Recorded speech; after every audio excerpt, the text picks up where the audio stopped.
Do you ever feel like your memory is not quite as good as it used to be? You're not alone. Many people have reduced memory as they get older. In fact, the same trend is seen in almost every species. My project is to determine how memory formation changes with age. When you get older, one thing that could be changing in the brain is its eating habits. It could become more hungry or less hungry. Either way, energy is needed for memory formation, just like your car needs fuel for the engine to run. In the brain, the cells that make up the engine are called neurons.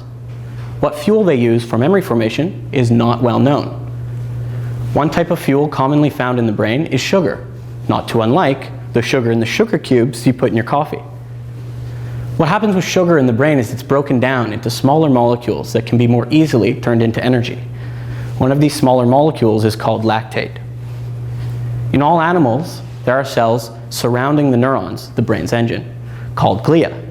Potentially, glia could be the ones providing fuel for the engine, and that fuel may very well be lactate. Alternatively, neurons could be making their own fuel without the help of glia.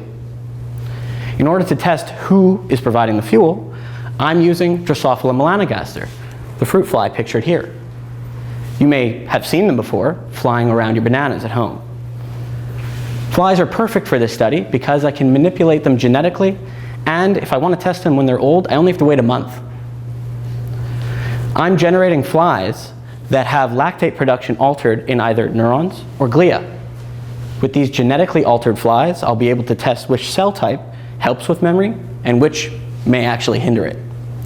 Now, you may be wondering, what can be learned about humans from an animal so different from us? Well, flies are so much smaller than us, and we don't even have wings like they do.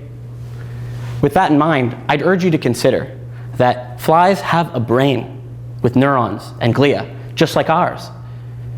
In fact, they share 60% of the same genes.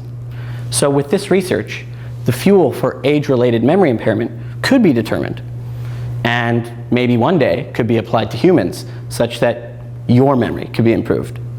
Thank you.